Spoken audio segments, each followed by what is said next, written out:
పాకిస్తాన్ వక్రబుద్ధి మారలేదు. భారత సైనికులు నిర్వహించిన ఆపరేషన్ సింధూర్ పై పగ తీర్చుకోవాలని ప్రయత్నించి భారీగా భంగపడింది. రాత్రి యుద్ధ విమానాలతో దాడికి యత్నించి చావు దెబ్బతింది. జమ్మూ కాశ్మీర్, రాజస్థాన్, పంజాబ్ లపైకి మిసైల్స్, డ్రోన్లను ప్రయోగించింది. భారత్లోని విమానాశ్రయం, సైనిక కేంద్రాల లక్ష్యంగా దాడులు చేసింది. ఆత్మాహుతి డ్రోన్లను పాకిస్తాన్ ప్రయోగించింది. పాక్ కు చెందిన 3 ఫైటర్ జెట్లతో సహా డ్రోన్లను అన్నింటినీ భారత రక్షణ దళం చిత్తు చేసింది. అయితే పాక్ ఎన్ని ప్రయత్నాలు చేసినా మనకు ఎటువంటి నష్టము జరగలేదని భారత రక్షణ శాఖ ప్రకటించింది. పాక్ దాడుల నేపథ్యంలో కేంద్ర ప్రభుత్వం అప్రమత్తమైంది. పాక్ బార్డర్ ఉన్న రాష్ట్రాలలో బ్లాక్అవుట్ ప్రకటించింది. ఇళ్లలో నుంచి బయటకు రావద్దని ప్రజలకు హెచ్చరించింది.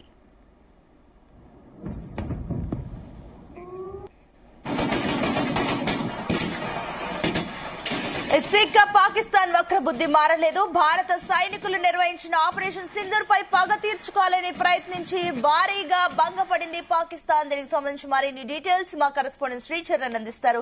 శ్రీచరణ్. Good morning Sunitha.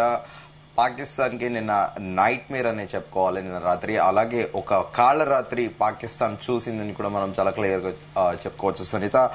ఎందుకంటే పహల్గామ్ ఉగ్రదాడికి తర్వాత భారత్ ప్రతీకారంగా కూడా పాక్ ఆక్రమిత కాశ్మీర్ లోని ఉగ్రవాద స్థావరాలపై మెరుపు దాడులతో ధ్వంసం చేసింది నిన్న రాత్రి. దీంతో రగిలిపోతున్న పాకిస్తాన్ దేశంలో 15 నగరాలను టార్గెట్ చేస్తూ క్షిపణులను మోరించగా భారత్ గగనతల రక్షణ వ్యవస్థతో వాటన్నింటినీ కూడా తిప్పికొట్టింది. దీంతో గురువారం రాత్రి పాకిస్తాన్ సైన్యం భారత్ పై డ్రోన్ల యుద్ధ విమానాలు ప్రయోగించడంతో పాటు భారత్ సైన్యం 8 డ్రోన్లను అలాగే 3 జెట్ ఫైటర్లను కూడా కూల్చేసింది. దీనికి బదులుగా పాకిస్తాన్ పోర్ట్ల పైన కూడా దాడి చేసింది భారత్ ప్రభుత్వము. అయితే యుద్ధ విమానాలతో కూడా పాకిస్తాన్ దాడికి విఫలయత్నం చేసింది. జమ్మూ, రాజస్థాన్, పంజాబ్ పైకి కూడా ప్రయోగం, అలాగే విమానాశ్రయం, సైనిక కేంద్రాల లక్ష్యంగా కూడా దాడికి ప్రయత్నించింది. ఆత్మాహుతి డ్రోన్లు ప్రయోగించింది కూడా పాకిస్తాన్. అయితే 3 జెట్ ఫైటర్లతో సహా అన్నిటినీ కూడా భారత బలగాలు చిత్తు చేశాయని కూడా చెప్పుకోవాలి. అయితే ఇక్కడ మనం మన ఇండియన్ ఆర్మీ గురించి గొప్పగా చెప్పుకోవాలంటే భారత సైన్యం నుంచి ఎలాంటి నష్టము జరగలేదని స్వయంగా రక్షణ శాఖ కూడా ప్రకటించింది. ఉద్రిక్తల నేపథ్యంలో సరిహద్దులు రాష్ట్రాల్లో బ్లాక్అవుట్, అలాగే ఇళ్లలోంచి బయటికి రావద్దని కూడా హెచ్చరికలు జారీ చేశాయి.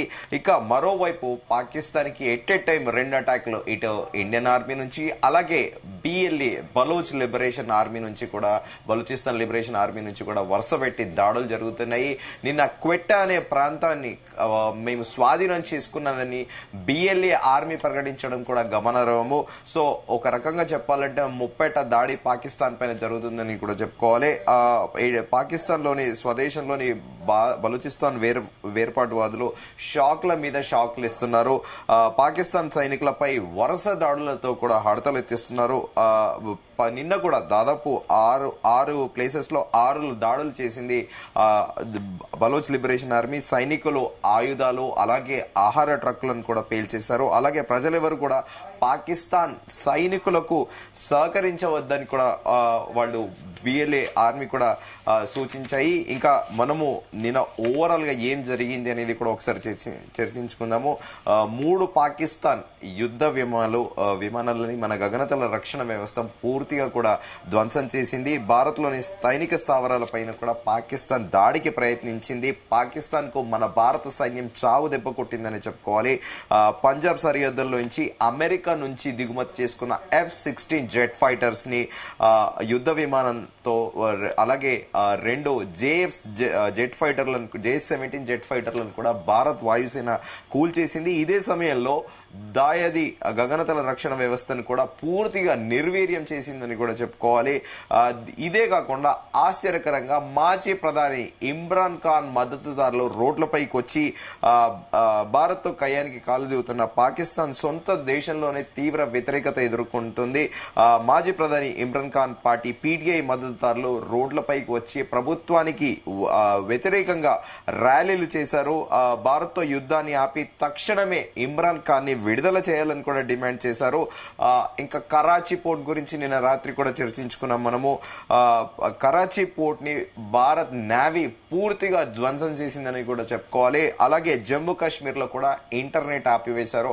మనం 2019లో ఆర్టికల్ 370 రద్దు చేసినప్పుడు కూడా ఇంటర్నెట్ సేవలు ఎలాగైతే భారత ప్రభుత్వం ఆపేసిందో నిన్న కూడా జమ్మూ కాశ్మీర్ లో మొత్తం ఇంటర్నెట్ సేవలు ఆపేశారు. ఎందుకంటే ఒక్కసారిగా పాకిస్తాన్ మిసైల్ దాడికి పాల్పడింది. అలాగే పాక్షికంగా జమ్మూ ఎయిర్పోర్ట్ ని కూడా ధ్వంసం చేసింది. సో అయితే పాకిస్తాన్ దాడులు ప్రయత్నించడంతో జమ్మూ కాశ్మీర్ లో హై అలర్ట్ ప్రకటించారు. నిన్న రాత్రి విద్యుత్ సరఫరాతో పాటు ఇంటర్నెట్ సేవలను కూడా నిలిపివేశారు. 2 రోజుల పాటు విద్యుత్ సరఫరా ఉండదని కూడా తెలిపారు. విద్యా సంస్థలకి హాలిడే కూడా ప్రకటించారు. దీంతో పాటు అధికారులందరికీ కూడా సెలవు రద్దు చేశారు. విద్యా సంస్థలన్నింటినీ కూడా జమ్మూ కాశ్మీర్ లో అన్నింటినీ కూడా మూసివేశారు.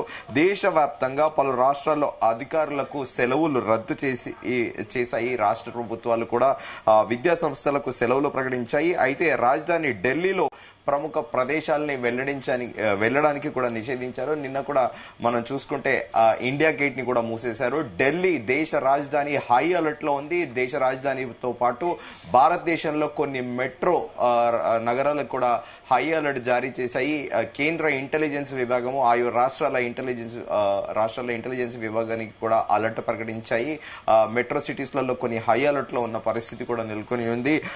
దీంతో పాటు దేశవ్యాప్తంగా అన్ని ఎయిర్పోర్ట్ల కూడా హై అలర్ట్ ప్రకటించింది. పాకిస్తాన్ దాడికి కూడా ప్రయత్నించడంతో భారతదేశం కూడా అప్రమత్తమై ఇమీడియట్ గా దేశంలో ఉన్న అన్ని విమానాశ్రయాలకి అలర్ట్ ప్రకటించింది. ఎందుకంటే విమానాశ్రయాలపైన దాడి జరిగే అవకాశం ఉండడంతో టెర్మినల్స్ లోకి విజిటర్స్ ని అనుమతించవద్దని కూడా ఆదేశించింది. దీంతో పాటు మనము ఐఎన్ఎస్ విక్రాంత్ గురించి మాట్లాడుకోవాలి. కరాచీ పోర్ట్ ధ్వంసం చేయడంలో ఐఎన్ఎస్ విక్రాంత్ చాలా కీలక పాత్ర పోషించిందని కూడా మనం చెప్పుకోవాలి. సునీత, అరేబియన్ సీషోర్ లో పాకిస్తాన్ కి ఒక కరాచీ పోర్ట్ అనేది చాలా అంటే చాలా కీలక నగరము, పోర్ట్ కూడా అది దేశ ఆర్థిక రాజధాని అని కూడా చెప్పుకోవచ్చు కరాచీ. అయితే కరాచీ పోర్టు భారత నౌకాదళము దాడి చేసింది. ఐఎన్ఎస్ విక్రాంత్ కరాచీ పోర్ట్ ని పూర్తిగా విధ్వంసం చేసింది. అయితే ప్రస్తుతము మరో రాత్రి నిన్న పాకిస్తాన్ ప్రధాని షాబాజ్ షరీఫ్ నియర్ బై అంటే ఆయన నివాసానికి దగ్గరలో కూడా బాంబు పేలడంతో ఇమీడియట్ గా ఆర్మీ అలర్ట్ అయిపోయి ఆయన ఒక సురక్షిత ప్రాంతానికి కూడా తీసుకెళ్లింది. అయితే దీంతో పాటు ఇప్పుడు ప్రస్తుతము పాకిస్తాన్ కి సరైన బుద్ధి చెప్పాలని కూడా భారతదేశం నిర్ణయించింది. మరోసారి పాకిస్తాన్ భూభాగంలోకి చొచ్చుకెళ్లి బాంబుల వర్షం కురిపించింది. సియాల్కోట్, అలాగే కోట్లీ, ముజాఫరాబాద్ తో పాటు పాకిస్తాన్ రాజధాని ఇస్లామాబాద్ పైన కూడా రిమోట్ బాంబులతో క్షిపణులతో కూడా దాడి చేసింది. పాకిస్తాన్ ముందుగా అనుకున్నట్టు పాకిస్తాన్ ప్రధాని షేబాజ్ షరీఫ్ ని కూడా సురక్షిత ప్రాంతానికి తరలించారు.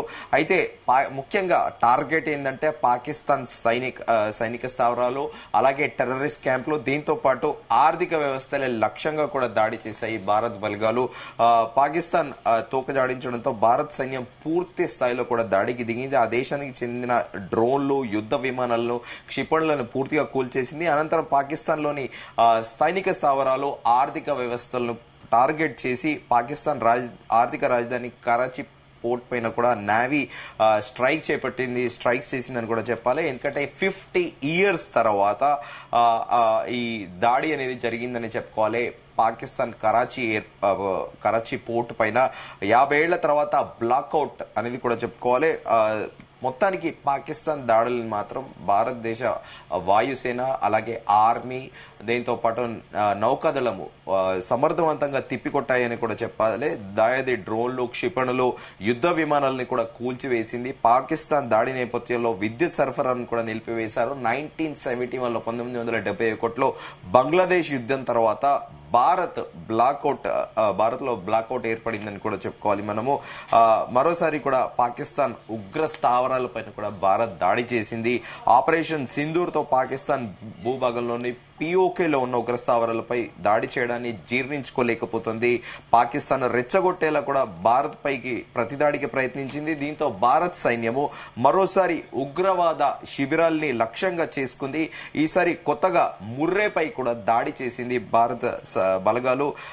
శ్రీచరణ్, మరోపక్క అటు ఏదైతే ఈ యుద్ధానికి సంబంధించి పాకిస్తాన్ వినియోగించిన F-16 విమానానికి సంబంధించి కూడా మనం ఒకసారి చర్చించుకోవాల్సిన అవసరం ఎంతైనా ఉంది. ఎందుకంటే అది అమెరికా నుంచి కూడా కొన్ని షరతులతో కూడుకున్నట్లుగా కొన్ని నిబంధనలతో కఠినమైన నిబంధనలతో కొనుగోలు చేసింది పాకిస్తాన్. అయితే ఇక్కడ కేవలం ఉగ్రవాద నిరోధానికి కానివ్వండి, అదే విధంగా తమ జాగ్రత్త కోసం కానివ్వండి మాత్రమే వాడాలి. కానీ పక్క దేశం లాంటి భారతదేశం పైన వినియోగించడానికి పూర్తిగా కఠిన ఆంక్షలు విధించి మరి అమెరికా కొనుగోలుకి ఒప్పందం కుదుర్చుకుంది. మరి ఈ టైంలో ఇప్పుడు F-16 యుద్ధ విమానాన్ని భారత్ పైన ఉపయోగించింది కాబట్టి అమెరికా పాకిస్తాన్ పైన ఈ విషయంలో ఏమైనా చర్యలు తీసుకునే ఛాన్స్ ఉందా? డెఫినెట్లీ సునీత, మీరు అన్నట్టు F-16 గానీ F-17 గానీ పాకిస్తాన్ అమెరికా నుండి మాకు టెర్రరిస్టులతోని ముప్పు ఉందని, టెర్రరిస్టులతో పోరాడేటందుకు మాకు అడ్వాన్స్డ్ జెట్ ఫైటర్స్ కావాలని అడిగితేనే పాకిస్తాన్ కు అమెరికా J-16, J-17 ఇచ్చింది. 2019లో కూడా మన ఎయిర్ కమాండర్ అభినందన్ వర్ధమాన్ కూడా F-16 ని కుప్పకూల్చారు మిగ్ విమానంతో. మిగ్ విమానం అనేది 1970s 80s లో రష్యాలో మ్యానుఫ్యాక్చర్ అయింది. దాదాపు 50 ఏళ్ల కిందటి విమానంతో, పాత విమానంతో కూడా అడ్వాన్స్డ్ F-16 ని అభినందన్ వర్ధమాన్ కూడా 2019లో బాలాకోట్ వైమానిక దాడుల సందర్భంగా కూడా కుప్పకూల్చారు. అయితే F-16 ని అప్పుడే అమెరికా అలర్ట్ అయిపోయి యుఎస్ నుండే శాటిలైట్ ద్వారా దాన్ని లాక్ కూడా చేసేసింది. సో తాజాగా మరోసారి కూడా F-16, F-17 కూడా వాడడము అమెరికా కూడా గమనిస్తుంది. ఈ మేరకు American vice president JD Vance కూడా చాలా క్లియర్ గా చెప్పారు. భారతదేశం పాకిస్తాన్ మధ్య జరుగుతున్న దాడి తమకు సంబంధం లేదని కూడా చాలా క్లియర్ గా చెప్పారు. ఎందుకంటే టెర్రరిస్టుల యాక్టివిటీస్ అనేది కండెమ్ చేయాలి, ఖండించాల్సిందే అని కూడా పరోక్షంగా భారత్ చేస్తుంది సరైంది అనేది కూడా ఆయన జేడీ వాన్స్ తెలిపారు. అయితే ఈ F-16, F-17 కూడా భారత వాయుసేన కూల్చడం కూడా ఇప్పుడు గమనార్హము. సో అమెరికా కూడా ఒక రకంగా చెప్పాలంటే అమెరికా కూడా డిమోరలైజ్ అయినట్టనే చెప్పాలి. ఎందుకంటే అమెరికా కూడా అడ్వాన్స్ జెట్ ఫైటర్స్ అని కూడా చెప్తా ఉంటారు F-16, F-17. సో నిన్న J-17 చైనాకి చెందిన J-17 తో పాటు అమెరికాకు చెందిన F-16, F-17 3 యుద్ధ విమానాల్ని కూడా భారత భద్రతా దళాలు కూల్చేశాయి. సో అమెరికా దీనిపైన ఎలా రెస్పాండ్ అవుతుంది అనేది కూడా సర్వత్రా చర్చ. అయితే ఇప్పుడు ముందు చూస్తే శ్రీచరణ్, ఒకవేళ ఇప్పుడు మీరు అన్నట్లుగా కూడా ఒకవేళ అమెరికా ఈ అంశం పైన విచారణ జరిపి ఆ ఫైటర్ జెట్స్ కి సంబంధించి కూడా వాటి సేవల్ని నిలిపివేయడం కానీ ఇలాంటి చర్యలు తీసుకునే ఛాన్స్ ఉందా? అండ్ మరోపక్క పాకిస్తాన్ కి ఈ అంశం పైన అంతర్జాతీయంగా ఒత్తిడి గురయ్యే అవకాశం ఉందనుకోవచ్చా? డెఫినెట్లీ ఇప్పటికే సౌదీ అరేబియా కూడా ఇనిషియేట్ చేసింది మధ్యవర్తిత్వంగా మాట్లాడేటందుకు భారతదేశం కూడా ఒక కండిషన్ చాలా క్లియర్ గా చెప్పింది. టెర్రరిజాన్ని పూర్తి స్థాయిలో రూపుమాపితే మేము ఖచ్చితంగా పాకిస్తాన్ తోని చర్చలకి రెడీ అని కూడా భారతదేశం ప్రకటించింది. కానీ యథావిధిగా పాకిస్తాన్ గురించి మనం కొత్తగా చెప్పే ముందే వక్రబుద్ధి, కుక్కతోక వంకర అన్న చందన కూడా ఆ టెర్రరిస్టులని మనం ఒక లష్కర్ ఏ తోయిబా కమాండర్ చనిపోతే మనందరం కూడా టీవీలో విజువల్ లైవ్ లో చూసాము. పాకిస్తాన్ కి చెందిన ఆర్మీ అధికారులు ఫ్యూనరల్ ప్రొసీజన్ కి అటెండ్ అవ్వడం కూడా మరోసారి చాలా క్లియర్ గా తెలిసిపోతుంది. అంటే ఎవరు ఎంకరేజ్ చేస్తున్నారు? పాకిస్తాన్ ఆర్మీతో పాటు ఐఎస్ఐ కూడా టెర్రరిస్టులని ఎంకరేజ్ చేస్తుంది, వాళ్ళకి శిక్షణ ఇస్తుంది అనేది చాలా క్లియర్ గా కూడా మనం ఆ విజువల్ లో కూడా చూసాము. సో ఇప్పుడు ఈ F-16, F-17 విషయానికి వస్తే అమెరికా ఖచ్చితంగా కూడా దీనిపైన యునైటెడ్ నేషన్స్ లో, యునైటెడ్ సెక్యూరిటీ కౌన్సిల్ లో కూడా భారతదేశం ఖచ్చితంగా ఈ అంశాన్ని లేవనెత్తే అవకాశం కూడా ఉంది. సో దీనిపైన కూడా ప్రత్యేకంగా అమెరికాకి కూడా దీనిపైన ఒక లేఖ కూడా ఖచ్చితంగా రాయొచ్చు. At the same time United nations లో కూడా ఈ అంశాన్ని లేవనెత్తే అవకాశం ఉంది. సో మరి అమెరికా పాకిస్తాన్ పైన ఎలాంటి యాక్షన్ తీసుకోబోతుంది? అమెరికా F-16, F-17 ఎన్ని యుద్ధ విమానాలు పాకిస్తాన్ కి ఇచ్చింది? దాంట్లో ఇప్పటికే 2019 లో కూడా బిగ్ విమానంతో కుప్పకూల్చారు మన ఇండియన్ ఎయిర్ ఫోర్స్. అలాగే ఇప్పుడు తాజాగా 2 విమానాల్ని కూల్చారు. సో F-16, F-17 అనేది చాలా ఖరీదైన విమానాలు. సో మరి ఇప్పుడు పాకిస్తాన్ దగ్గర ఇంకెన్నున్నాయనేది కూడా అమెరికానే తేల్చాల్సి ఉంది. Sunita. Right Sricharan, thank you.